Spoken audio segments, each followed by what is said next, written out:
कि तू मेरे भाई को छोड़ दे।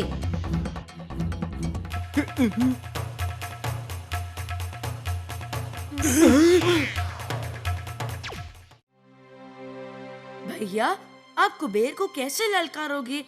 वो कितना बड़ा है और फिर उसके पास तो बहुत सारी शक्तियां भी तो हैं। तो फिर मैं क्या करूं? मुझे ये बात समझ में आ गई है कि जब तक मैं उससे युद्ध में नहीं हराऊंगा, तब तक माँ मेरी श्रेष्ठता पर विश्वास नहीं करेंगी। युद्ध? अभी तो ललकारने की बात चल रही थी। अभी युद्ध? भाई तुम्हारा दिमाग ठीक तो है ना? उसे सबक सिखाना ही पड़ेगा, नहीं तो वो कभी नहीं सुधरेगा। और उसे भी तो पता चले कि हमारा भ्राता रावण किसी से कम नहीं। और भ्राता विभीषण, ये भी तो एक पुण्य का काम है ना, किसी घमंडित व्यक्ति को पाठ पढ़ाना। क्या कहते हो भ्राता कुंभकर्ण? अब जब हम इस नतीजे पे पहुंच ही गए हैं, तो चलो आज ही आक्रमण करते हैं। मेरे बोलने का मतलब ये है कि चलो मेरे साथ, हम अभी उसे युद्ध के लिए ललकारने जाते हैं। और ये याद रखना कि हमारे पास विशेष शक्तियां भी हैं।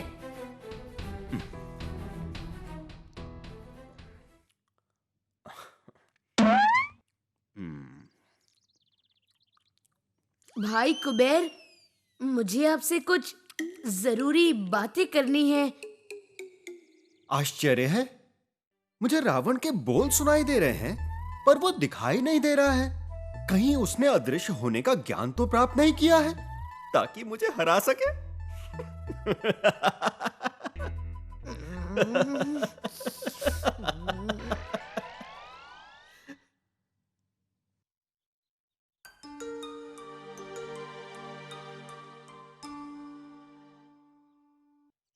क्या बात है विभीषण?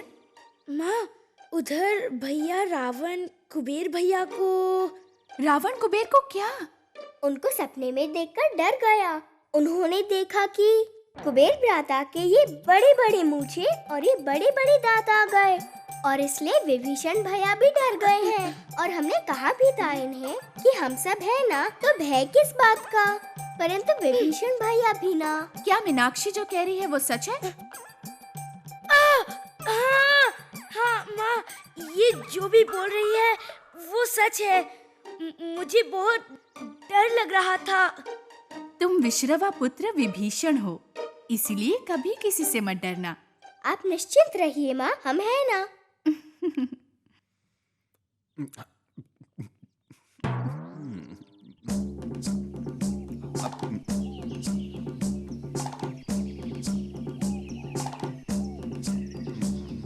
आप मुझे देखने की कोशिश करने में समय नष्ट मत कीजिए। मैं तो आपको बस यही बोलने आया हूँ कि मैं आपके लिए प्रातःकाल प्रतीक्षा करूँगा, और उधर हम लोग ये तय करेंगे कि कौन किससे कद में नहीं पर कार्य में सर्वश्रेष्ठ है। और हाँ, आपको हम तीनों के साथ लड़ाई करनी होगी। चला चूहा हाथी को ललकारने। मुझे ये बात तो समझ में आती है कि झूठ बोलने पर मेरा मन बहुत व्याकुल होता है, परंतु कोई बात छुपाने से भी ऐसा ही कुछ होता है। क्या करूं? माँ को तो मीनाक्षी ने बोलने नहीं दिया, पिताश्री को मैं नहीं बोल पाऊंगा। क्या करूं?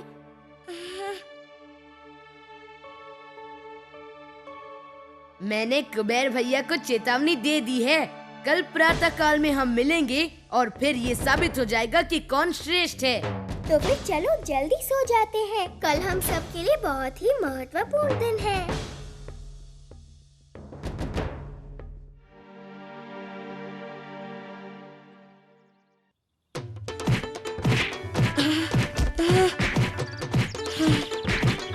ये गलत है।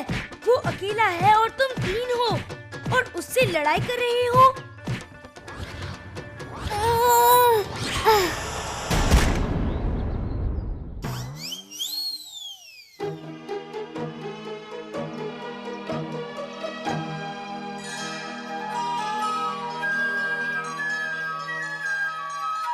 रावण, कुंभकर्ण, विभीषण, चलो शीघ्र उठ जाओ।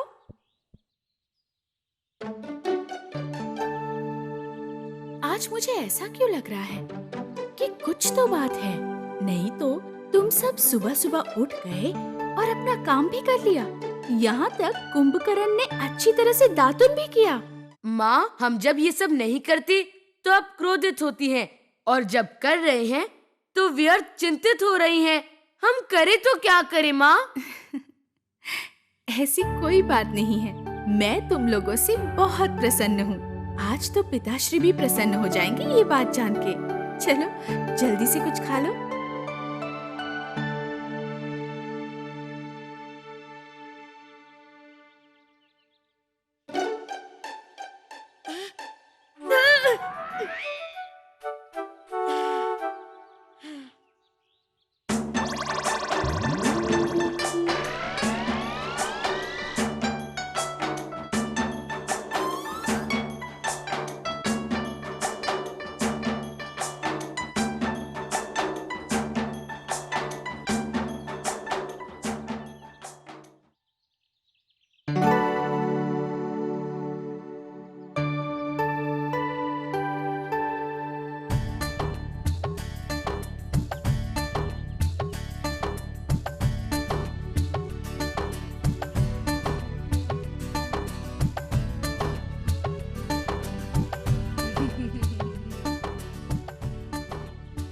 विभीषण, तुम भोजन क्यों नहीं कर रहे हो? विभीषण, भोजन को ना खाना भोजन का निरादर करना होता है, और भोजन का निरादर नहीं करना चाहिए।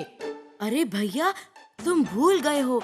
प्रातः नदी में स्नान करते समय विभीषण पेड़ से फल तोड़कर खाए जा रहा था, इसीलिए शायद उसे भूख नहीं लगी है।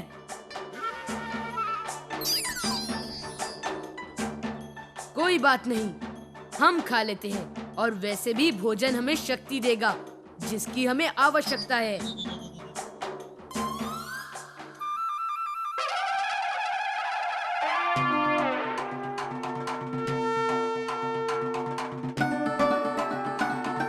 विजय भव।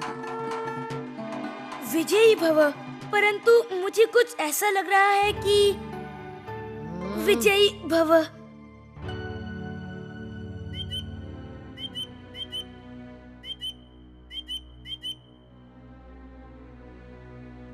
दैत्य नरेश, आपने हमें याद किया।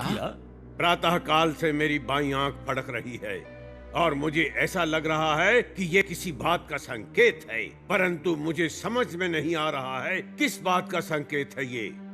महाराज, ये तो आपने बहुत ही अच्छी बात बताई।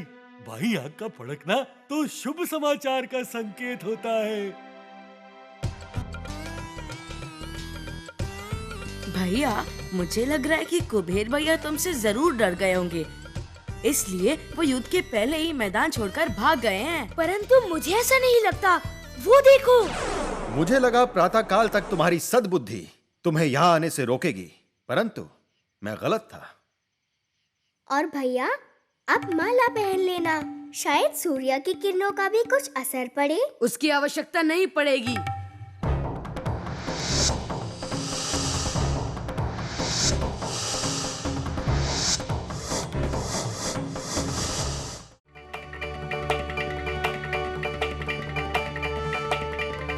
हर एक पुस्तक ने यही लिखा है कि अगर किसी को शक्ति प्राप्त करनी है तो विश्वपिता ब्रह्मदेव का ध्यान करना पड़ेगा।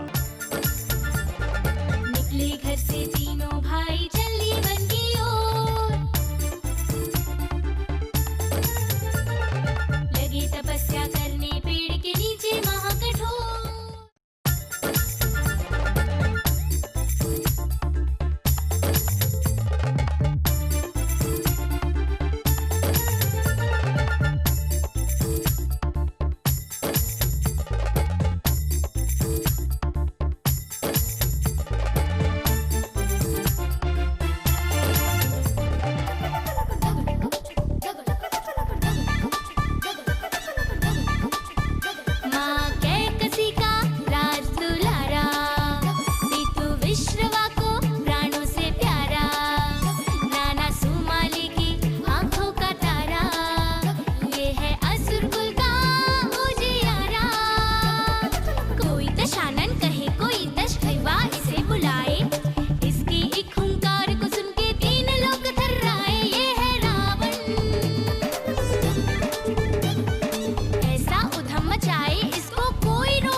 कार्टून्स देखने के लिए धन्यवाद। नए एपिसोड्स देखने के लिए लाइक, शेयर और सब्सक्राइब कीजिए।